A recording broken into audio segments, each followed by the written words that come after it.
అసలు నేను ఎక్స్‌పెక్ట్ చేయలేదు ఇలా ఉంటుందని. అసలేంటంటే ఇందులో మాత్రం చివరి దాకా చూడండి. ఖచ్చితంగా ఒక ట్విస్ట్ అయితే ఉంటుంది. ఖచ్చితంగా ఒక ట్విస్ట్ ఇస్తాను. సో, అంతకుముందు మన ఛానల్ లైక్ అండ్ సబ్స్క్రైబ్ చేయండి ఎవరైనా కొత్త వాళ్ళు చూస్తే. ఫస్ట్ ఆఫ్ ఆల్ ఈ లైన్ తీసుకున్న వాళ్ళైతే వెరీ నైస్ అనిపించింది నాకేంటంటే, అల్లు అర్జున్ గారు మరియు మన నీల్ గారు ఇలాంటి సినిమా వీళ్ళిద్దరు కాంబోలో సినిమా రావాలని చాలా రోజుల నుంచి అనుకుంటున్నాను. బట్ ఈ రోజుకు ఈ కొంచెం ముందు పడింది అడుగు అనిపించింది. నాకెలా అనిపిస్తే అసే అల్లం గారు ఒక అంటే ఏమంటారు రొమాంటిక్ ఫేలో ఇట్లా అట్లా అంటారు కదా. అంటే దాని తర్వాత పుష్ప వచ్చింది. అక్కడ నుంచి యాంగ్రీ ఫేలో.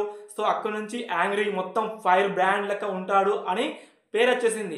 సో ఇప్పుడు ఈ ఫైర్ బ్రాండ్ని మరికొస్త ముందుకు సాగాలంటే ఖచ్చితంగా ప్రశాంత్ నీల్ లాంటి డైరెక్టర్ తోటి చేయాలి. ఎందుకంటే ప్రశాంత్ నీల్ ఒక్కొక్క సీన్కి అయితే వేరే ఇస్తారు. బీజిఎం కానీ గ్రాఫిక్స్ కానీ ఏమైనా కానీ అస్సలు అలాంటి గ్రాఫిక్స్ నాకైతే ఎప్పుడు చూడలేదు. ఎందుకంటే సలార్ సినిమా చూసినప్పటి నుంచి నాకైతే పిచ్చకపోతుంది. ఎందుకంటే ప్రభాస్ని కట్అవుట్ అంటే ప్రభాస్ కట్అవుట్ని ఎవరైతే కరెక్ట్ అంటే ఎవరైనా ఉపయోగించారంటే ఖచ్చితంగా ప్రశాంత్ నీల్ అనిపిస్తుంది. ఎందుకంటే రాజమౌళి గారు గురించి చేశారు.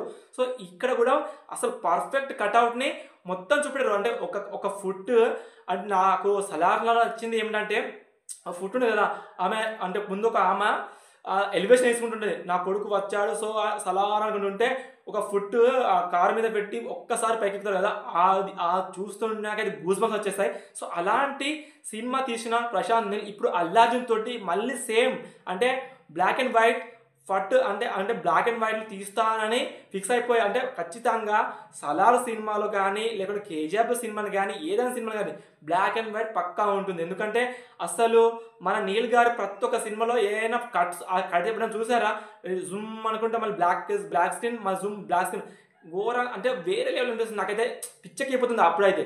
సో ఇదైతే ఖచ్చితంగా చెప్తున్నాను బెస్ట్ ఆఫ్ ద బెస్ట్ అనిపించింది నాకైతే. అల్లు అర్జున్ గారు మరియు ప్రశాంత్ నీల్ గారు అయితే ఇలా సినిమా తీస్తారంటే అతో ఎవరైతే ఎంత ఎక్స్పెక్టేషన్ ఉన్నారంటే చాలా ఎక్స్పెక్టేషన్ ఉంది. ఎందుకంటే అసలు ఆయనను ఎలా చూపెడతారు, అసలు బ్లాక్ అండ్ వైట్లో చూపెడతారా లేకుంటే మళ్ళీ ఈ లవ్ ట్రాకింగ్ లేకుంటే కమర్షియల్ మూవీ తీస్తారా అనేది తెలియదు. కానీ ఖచ్చితంగా బ్లాక్ అండ్ వైట్ సినిమాలు తీస్తే మాత్రం ఇంకా పుష్పరాజ్ వేరేలో ఉంటుంది. ఇంకా పుష్పరాజ్ తర్వాత అసలు పుష్ప గురించి మాట్లాడడమే మానేస్తారు. ప్రశాంత్ నీల్ మరియు మన అల్లు అర్జున్ గారు ఈ సినిమా తీస్తారు కదా, ఖచ్చితంగా చెప్తున్నాను అస్సలు ఆ ఎక్స్పెక్టేషన్కే మ్యాచ్ అవ్వడం లేదు ఎలా తీస్తారనేది.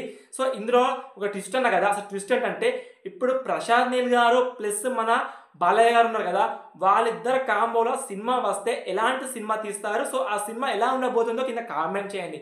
ఎందుకంటే ఇప్పుడు వీళ్ళిద్దరు కాంబోలో ఎప్పుడైనా సినిమా వస్తే ఎట్లా ఉంటుందో ఒకసారి ఊహించుకోండి, తర్వాత కామెంట్ చేయండి.